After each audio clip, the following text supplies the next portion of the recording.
Hello engineers, कैसे हैं आप लोग। उम्मीद करते हैं आप लोग बहुत अच्छे होंगे। तो जैसा कि आप लोग जानते हैं कि आरआरबी जेईई 2024 का ऑफिशियल नोटिफिकेशन आउट हो चुका है और आप लोग बहुत ही ज़्यादा एक्साइटेड होंगे इस फॉर्म को फिलअप करने के लिए। तो फॉर्म फिलअप करने से पहले आपको ये जान लेना है कि आरआरबी जेईई का फॉर्म फिलअप करने के लिए कौन कौन से नेसेसरी डॉक्यूमेंट्स की रिक्वायरमेंट है और क्या क्या इसमें एलिजिबिलिटी होने वाली है। यहाँ पे इस वीडियो में मैंने एलिजिबिलिटी के रिकॉर्डिंग कंप्लीट डिटेल यहाँ पे दे रखी है। किसी ने अगर 10th के बाद डिप्लोमा किया है, 12th के बाद डिप्लोमा किया है या 12th के बाद लेटरल एंट्री से डिप्लोमा किया है या डिप्लोमा के बाद डिग्री किया है, यहाँ पे कौन कौन एलिजिबल है पूरी तरीके से कंप्लीट मैंने एलिजिबिलिटी डिटेल्स यहाँ पे दे रखी है। आप लोग वीडियो को एंड तक देखिएगा, आपको पूरी तरीके से सारी इन्फॉर्मेशन क्लियर हो जाएंगी, किसी प्रकार का कन्फ्यूज़न आपके दिमाग में नहीं रहेगा। तो चलिए वीडियो को स्टार्ट कर लेते हैं। तो सबसे पहले जान लेते हैं इस फॉर्म फिलअप की स्टार्टिंग डेट यहाँ पे क्या रहने वाली है। तो आप लोग यहाँ पे देख सकते हैं कि स्टार्टिंग डेट जो आरआरबी जेईई के द्वारा यहाँ पे डिसाइड की गई है वो है 30 जुलाई से आपको ऑनलाइन अप्लाई कर देना है। और आपको यहाँ पे देख लेना है कि जो क्लोजिंग डेट है वो आपका 29 अगस्त तक रहने वाला है। करेक्शन की बात करें तो 30 अगस्त से लेकर 9 सितंबर तक आपको करेक्शन डेट यहाँ पे देखने को मिलने वाली है। और यहाँ पे 2 पोस्ट पे निकली, एक आपका केमिकल सुपरवाइज़र की पोस्ट पे है, एक आपका जूनियर इंजीनियर। तो बेसिकली यहाँ पे जो मेन रिक्रूटमेंट है वो जूनियर इंजीनियर के रिगार्डिंग आपको देखने को मिलने वाली है। जो लेवल 6 में है, बेसिक पे इसका 35,400 है। और इसमें जो टोटल पोस्ट यहाँ पे निकाली गई है आरआरबी जेईई के द्वारा वो 7,934 टोटल पोस्ट हैं। यहाँ पे आरआरबी जेईई के रिगार्डिंग टोटल पोस्ट की अगर मैं बात करूँ तो 7,951 है। चलिए फिर आगे इसके बारे में बात कर लेते हैं। तो यहाँ पे आपको बात कर लेते हैं कि सबसे ज़्यादा जो ज़रूरी नेसेसरी बातें हैं कि क्या क्या आपको बातें ध्यान रखनी है फॉर्म फिलअप के रिगार्डिंग, वो यहाँ पे पूरी तरीके से आपको क्लियर होने वाली हैं। तो पहला पॉइंट यहाँ पे देख लीजिए, candidate must ensure that they possess और fulfil all the prescribed educational and technical qualification for the post on or before the closing date of the submitting application against the same candidate waiting for the final result. Prescribed educational and technical educations qualifications are not eligible to apply। मतलब यहाँ पे है कि आपका जो educational qualification है या फिर जो टेक्निकल क्वालिफिकेशन है वो आपका क्लोजिंग डेट से पहले ही आपके पास होना चाहिए। जो भी कैंडिडेट फाइनल रिजल्ट्स के लिए वेट कर रहे हैं वो इसमें अप्लाई नहीं कर सकते, वो एलिजिबल नहीं, यहाँ पे साफ साफ मेंशन कर दिया गया है। आगे बात कर लेते हैं 4th पॉइंट की, each candidate is allowed to apply to only one RRB and only one common apply online application should be submitted by the candidate for any all the notified posts as per the eligibility. Applications should be submitted only through the official RRB website जो यहाँ पे list किया गया है। और exercise once the selection of RRB once exercise shall be final. ठीक है, तो यहाँ पे आपको लिखा गया है एप्लीकेशन, यहाँ पे देखिए जो हाईलाइट किया गया है, application to more than one RRB will lead to rejection. मतलब इसका मतलब पूरी तरीके से ये है कि आपको आरआरबी के किसी एक जोन को सिलेक्ट करना होगा और उसमें एक ही एप्लीकेशन आपको करना है। किसी प्रकार का आपका ये नहीं कि आपने 2 जोन्स में डाल दिया, 3 जोन्स में आपने अप्लाई कर दिया, तो ऐसा नहीं। अगर ऐसा आप करते हैं तो आपका फॉर्म रिजेक्ट हो सकता है, ये आपको बात को यहाँ पे ध्यान रखना है। तीसरी चीज़ यहाँ पे जो बताई गई है वो है कि crucial date of claim SC एंड ST OBC EWS EBC status और any other benefits fee concession reservation या ये सब जो है ये आपका क्लोजिंग डेट से पहले का होना चाहिए। ठीक है, क्लोजिंग डेट जो रखी गई है उससे पहले आपको ये सब चीज़ें होनी चाहिए आपके पास। ठीक है, इसके आगे रिगार्डिंग बात कर लेते हैं क्या क्या चीज़ें आपको ज़रूरत है। यहाँ पे आप देख सकते हैं 15 पॉइंट में लिखा गया है, candidates should have their own active mobile number. यहाँ पे देख लीजिए, active mobile number and a valid email ID has RRB shall send all the recruitment related communications only through SMS or email.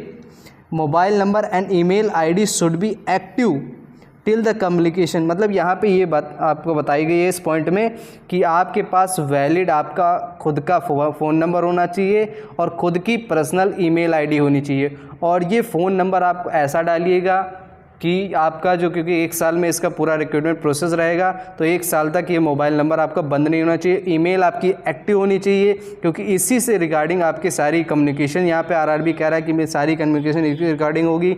कोई भी किसी प्रकार का अगर आपको इन्फॉर्मेशन देना हो तो आपको ईमेल के थ्रू ही वो आरआरबी आपको नोटिफिकेशन बताएगा, या आपका सिलेक्शन हो जाएगा तब भी उसी पे आपका मैसेज या फिर ईमेल आपको देखने को मिलेगा। ठीक है, 17 पॉइंट का बात कर लेते हैं। ड्यूरिंग द ऑनलाइन एप्लीकेशन, यहाँ पे देखिए जब ऑनलाइन एप्लीकेशन आप करने जाएंगे तो यहाँ पे लिखा है कैंडिडेट को आपको क्रिएट एन अकाउंट का ऑप्शन मिलेगा।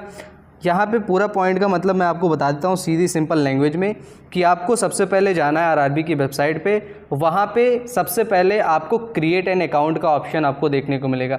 अगर आपने पहले भी किसी आरआरबी एग्ज़ाम के लिए आपने वहाँ पे रजिस्टर या दिया है एग्ज़ाम को, तो आपका कोई दिक्कत वाली बात नहीं होगी, वहाँ पर आपको नया अकाउंट नहीं बनाना पड़ेगा। लेकिन अभी तक किसी ने अगर आरआरबी की किसी भी एग्ज़ाम को नहीं दिया तो वहाँ पे उसको पूरी तरीके से एक नया फ्रेश अकाउंट आपको बनाना पड़ जाएगा। ठीक है, आगे बात कर लेते हैं और भी डिटेल्स की, यहाँ पे क्या देखने को मिल रहा है। ठीक है, तो ये सब आपको देखने को मिल जाएगा। ठीक है, नेक्स्ट यहाँ पे क्या लिखा हुआ है 18 पॉइंट में। ठीक है, यहाँ पे after the submission of online application if a candidate wish to further modify और चेंज और correct any detail except details filled in the create an account form. ठीक है, तो यहाँ पे लिखा गया है कि अगर आप ऑनलाइन फॉर्म जो अप्लाई कर रहे हैं उसको सबमिट कर देते हैं, और क्या बोल रहे हैं कि उसके ऑनलाइन फॉर्म सबमिट कर देते हैं एक्सेप्ट, और उसमें अगर आपको कोई करेक्शन करना है, क्रिएट एन अकाउंट में जो आपने इन्फॉर्मेशन भरनी है उसको छोड़कर ऑनलाइन फॉर्म जो भरा गया है अगर उसके रिगार्डिंग आपको करेक्शन करनी है, तो आपको करेक्शन विंडो जो 30/8 से 8/9 के बीच में करेक्शन विंडो है, उसमें आप क्या कर सकते हैं, करेक्शन अप्लाई कर सकते हैं, जिसके लिए आपको 250 रुपये अलग से देने होंगे जो रिफंडेबल नहीं होते हैं। नेक्स्ट पॉइंट की हम बात कर लेते हैं। नेक्स्ट पॉइंट 1.4 यहाँ पे दिया गया है, before applying for the post against this notification candidate should themselves that they may fulfill all the eligibility norms, educational qualifications, medical standards. Candidates should ensure that they have the requested technical qualifications for recommended post। ठीक है, यहाँ पे क्या लिखा है, the closing date for the submission of this. ठीक है, those awaiting results for the final year prescribe. ठीक है, तो यहाँ पे लिखा हुआ है कि जो भी आपके जो एजुकेशनल क्वालिफिकेशन जो सर्टिफिकेट्स हैं वो आपके क्लोजिंग डेट के पहले आपके हाथ में होनी चाहिए। ठीक है, और जो भी फाइनल रिजल्ट जिनका अभी नहीं आया है, क्लोजिंग डेट से पहले नहीं आ सकता है, वो लोग इसके लिए अप्लाई नहीं कर सकते हैं। यहाँ पे क्लियरली मेंशन कर दिया गया है, अगर आप अप्लाई कर देंगे तो आपका फॉर्म रिजेक्ट हो जाएगा। इसलिए आपका जो डॉक्यूमेंट है वो क्लोजिंग डेट के पहले आपके हाथ में होना चाहिए। ठीक है, नेक्स्ट पॉइंट की बात कर लेते हैं 1.5 पॉइंट की।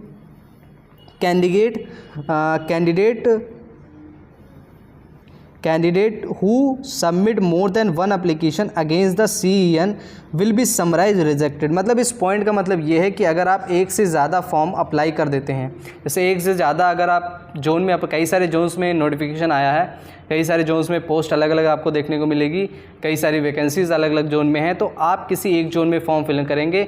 अगर आप एक से ज़्यादा जोन में फॉर्म फिलअप कर देते हैं तो आपका वो फॉर्म रिजेक्ट हो जाएगा, और आपका फॉर्म रिजेक्ट हो जाएगा, और आप किसी भी जो फ्यूचर एग्ज़ामिनेशन होगा उसके रिलेटेड भी आपको एग्ज़ाम से बाहर कर दिया जाएगा। यहाँ इस पॉइंट में पूरी तरीके से मेंशन कर दिया गया है कि रिजेक्ट कर दिया जाएगा and will be debarred from all the future examination of RRB. यहाँ पे पूरी तरीके से मेंशन कर दिया। तो इस बात का बिल्कुल भी आपको बिल्कुल पूरी तरीके से ध्यान रखना है कि जब भी आप फॉर्म भरने जाए तो किसी एक जोन को आप सेलेक्ट कर लीजिएगा, उसी जोन में आप फॉर्म फिल कीजिएगा। इस जोन वाइज की वैकेंसी के रिगार्डिंग में भी एक वीडियो लेके आने वाला हूँ, 2-3 दिनों में वो वीडियो आ जाएगी कि किस जोन में आपको फॉर्म फिलअप करना चाहिए।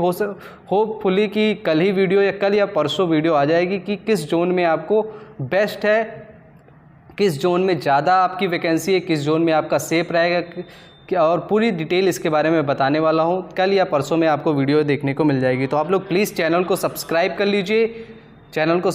लीजिए, और बेल आइकन को भी प्रेस कर लीजिए, जिससे आपको जैसे ही वीडियो मैं यहाँ पे डालूँगा आपको नोटिफिकेशन मिल जाएगा। ठीक है, तो चलिए इसके आगे बात कर लेते हैं। तो चलिए आगे बात कर लेते हैं 1.8। यहाँ पे आप देख सकते हैं इस पैराग्राफ में, इस पॉइंट में क्या लिखा हुआ है कि candidate should enter their name, father's name, date of birth has recorded in the matriculation high school examination certificate means आपको जो नेम, फादर्स नेम या डेट ऑफ बर्थ जो भरना है वो आपका 10th की जो मार्कशीट है उसमें जो जो लिखा हुआ है उसी के अकॉर्डिंग आपको भरना पड़ेगा, ये आपको ध्यान रखना है, ठीक है।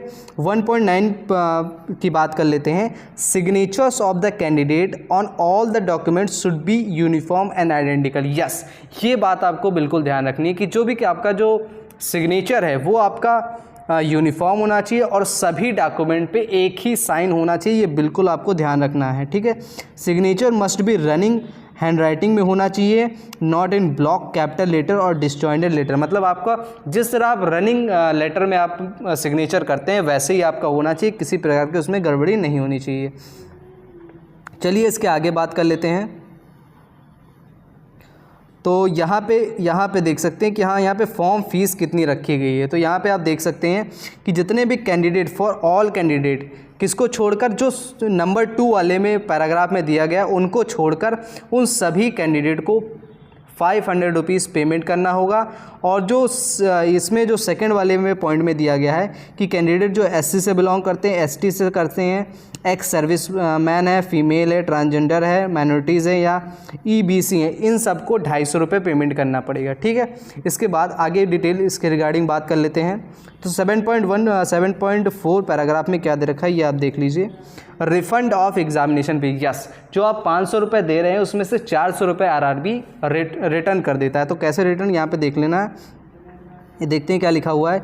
All candidate must clearly mention the bank detail, name of the bank, name of the bank holder, account number and IFSC code in their application form for receiving the refundable portion of their examination fees 400 and 250 applicable duly deducting the bank charges. यहाँ पे ये लिखा हुआ है कि RRB आपको बता रहा है कि भैया जब भी आप फॉर्म भरने जाइएगा तो वहाँ पे अपना ही अकाउंट डिटेल डालना पड़ेगा, अपना ही अकाउंट होल्डर का नाम डालना पड़ेगा, जिससे जब 400 रुपये आपका जब रिफ़ंड होगा तो आपके पास आए। क्या क्या होता है, जब आप फॉर्म फिलअप करवाने जाते हैं तो वो जो भैया होते हैं वो खुद अपना ही अकाउंट वहाँ पे लिंक कर देते हैं। तो ऐसा आपको बिल्कुल इस फॉर्म फिलअप में ध्यान रखना है कि अपना ही बैंक अकाउंट देना है, तो 400 रुपये किसी और के खाते में चले जाएंगे। ये आपको बिल्कुल ध्यान देने वाली बात है, ठीक है। दूसरा पॉइंट क्या लिखा है, the responsibilities for furnishing correct bank account detail lie on the candidate and RRB. यहाँ पे लिखा हुआ कि जो रिस्पॉन्सिबिलिटी है ये पूरी कैंडिडेट की है कि वो अपना बैंक डिटेल सही से वहाँ पे फिलअप करे। चलिए इसके रिगार्डिंग और भी डिटेल्स की बात कर लेते हैं। ओके,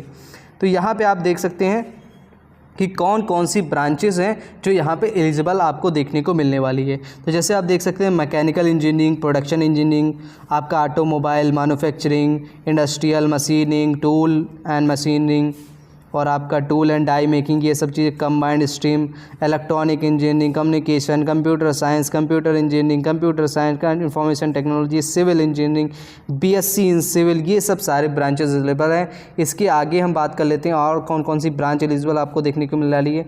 तो आप देख सकते हैं यहाँ पर अगर BSc आपने किया है तो आप एलिजिबल का हो सकते हैं, डिग्री किया है, डिप्लोमा किया है तो आप एलिजिबल इसमें हो सकते हैं इस RRB JEE की फॉर्म भरने के लिए, ठीक है। यहाँ पर आप देख सकते हैं जोन वाइज आपकी वैकेंसीज़ यहाँ पे आपको देखने को मिलने वाली है। जोन वाइज वैकेंसीज आप देख सकते हैं। अहमदाबाद में कितनी वैकेंसी है, 193 वैकेंसी सिविल में आपको देखने में, टोटल वैकेंसी 382 आपको देखने वाली है। ऐसे जोन वाइज पूरी डिटेल आपको यहाँ पे देखने वाली है। ये जो आपका फ़ोटो है ये पूरी तरीके से मैं अपने टेलीग्राम चैनल पे डालने वाला हूँ। आज जिन्होंने मेरे टेलीग्राम चैनल ज्वाइन नहीं किया वो प्लीज़ डिस्क्रिप्शन में लिंक है, उससे आप डायरेक्टली आप टेलीग्राम चैनल को ज्वाइन कर लीजिए। वहाँ पे मैं RRB JEE की रिकॉर्डिंग बहुत सारी जो इम्पोर्टेंट बातें हैं, कैसे आपको फॉर्म फिलअप करना है, क्या क्या आपको ध्यान रखने वाली बातें, पूरा तरीके से मैं गाइड करता रहूँगा। कौन कौन सी बेस्ट बुक्स आपको रिकमेंड कर सकता हूँ मैं वहाँ पे रिकमेंड करूँगा। मेरे पास कई सारे PDFs भी अवेलेबल हैं जिससे आप अच्छी तरीके से RRB JEE की प्रिपरेशन कर सकते हैं। तो आप लोग प्लीज़ मेरे टेलीग्राम चैनल को ज्वाइन कर लीजिए जल्दी से जल्दी, ठीक है।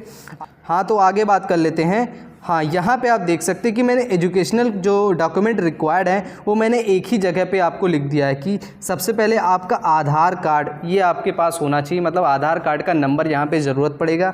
दूसरी बात, जो कम्युनिटी आपकी डिटेल, जैसे आप OBC हैं, AWS में हैं, SC ST, ठीक है, तो इन सब का आपका सर्टिफिकेट होना चाहिए। जैसे SC ST का क्या होता है, ये लाइफ टाइम का सर्टिफिकेट होता है। OBC का लगभग मुझे लगता है शायद 3 ईयर्स का वैलिड होता है। EWS का हर साल आपको बनवाना पड़ता है। तो ये सब सारे डॉक्यूमेंट्स आपके पास होने चाहिए। नेक्स्ट बात कर लेते हैं और क्या चाहिए। और आपके पास बैंक डिटेल आपके होनी चाहिए। मैंने बताई दिया बैंक डिटेल में आपको क्या क्या करना है। 10th क्लास का रोल नंबर आपके पास होना चाहिए, डिप्लोमा, बीटेक या बीएससी ये सब आपको पास होना चाहिए। फ़ोटो मैंने बताया कि फ़ोटो के रिगार्डिंग यहाँ पे आप ध्यान लीजिए कि फ़ोटो जब भी आप डालेंगे तो एक पीछे का जो बैकग्राउंड है वो आपका वाइट होना चाहिए। आपके पास कोई कैप या फिर कोई आपका जो गॉगल्स या चश्मा आपके पास नहीं होना चाहिए फ़ोटो खिंचाते समय। इन बातों का बिल्कुल आपको ध्यान रखना है। सिग्नेचर मैंने बताया रनिंग हैंडराइटिंग में होना चाहिए, बिल्कुल साफ और सुथरा, ठीक है। मोबाइल नंबर्स आपका एकदम बढ़िया होना चाहिए, जो 1-2 साल या 1.5 साल तक आपके पास रहे, पूरी तरीके से बंद ना हो। इन बातों को आपको ध्यान रखना है। आगे बात कर लेते हैं। हाँ, यहाँ पे ही इसी बात की मैं बात कर रहा था कि आप जो लास्ट में तक देख रहा होगा उसको फ़ायदा होगा कि कौन कौन से यहाँ पे एलिजिबल हो सकते हैं। तो आप देख लीजिए कि 2 ईयर्स का अगर 2 ईयर्स का ITI डिप्लोमा कर रखा है तो वो बिल्कुल भी एलिजिबल नहीं, ये बात आप लोग ध्यान में रख लीजिए, ठीक है। नेक्स्ट बात कर लेते हैं। क्लास 10th आपने किया है, 3 ईयर्स का डिप्लोमा किया है, ये बिल्कुल आपके एलिजिबल हैं, ठीक है। 12th क्लास आपने आर्ट से या ह्यूमैनिटीज़ से या क्या कोई दिक्कत नहीं है, लेकिन उसके बाद आपने 3 ईयर्स का डिप्लोमा कर लिया, ये भी आपके एलिजिबल माने जाते हैं, ठीक है। इसके रिगार्डिंग आगे बात कर लेते हैं। तो आगे आप देख सकते हैं यहाँ पे कि क्लास 12th आपने साइंस से किया है, मैथ्स से किया है, उसके बाद 2 ईयर्स का पॉलिटेक्निक डिप्लोमा किया है। लेटरल एंट्री वालों की मैं बात कर रहा हूँ यहाँ पे कि आपने 12th किया, उसके बाद लेटरल एंट्री से 2 साल का डिप्लोमा कर लिया, तो यहाँ पे आप ये भी एलिजिबल हो जाएंगे। या पॉलिटेक्निक आपने डिप्लोमा किया 3 ईयर, पॉलिटेक्निक डिप्लोमा आपने कर लिया, उसके बाद 3 ईयर्स की आपने डिग्री भी कर ली है, तो वो भी एलिजिबल आपको देखने को मिल जाते हैं। या सिर्फ आपने बीटेक किया हुआ है तब भी एलिजिबल हैं, या फिर आपने बीएससी किया, बीएससी में याद रखना कि जो केमिस्ट्री और फिजिक्स में बीएससी कर रखे हैं वो आपके एलिजिबल यहाँ पे माने जाएंगे, ठीक है। तो ये सब चीज़ें आपको ध्यान रखने वाली बात है, ठीक है। तो मैंने यहाँ पे पूरी तरीके से मैंने कोशिश की है कि आपको आपके पूरे डाउट्स जो हैं यहाँ पे क्लियर हो जाएं। फिर भी अगर कोई आपके डाउट्स होते हैं तो आप लोग कमेंट सेक्शन में ज़रूर बता दीजिएगा, ठीक है। तो यहीं पे आप लोग चैनल को सब्सक्राइब करके रखिए और बेल नोटिफिकेशन को ऑन करके रखिए। मैं डे टू डे आपके लिए वीडियो बना रहा हूँ कि आपको बिल्कुल भी फॉर्म फिलअप में दिक्कत ना हो, ठीक है। तो जोन वाइज के रिगार्डिंग जो वैकेंसीज़ हैं वो मैं कल या परसों आपको पूरी डिटेल वीडियो में लेके आने वाला हूं, जिसमें आपको सारी चीज़ें पूरी क्लियर एंड कट तरीके से आपको समझ में आ जाएंगी, ठीक है। तो गाइस वीडियो को यहीं पर एंड करते हैं। चैनल को सब्सक्राइब कर लीजिए, ठीक है। मिलते हैं नेक्स्ट वीडियो में। Thank you.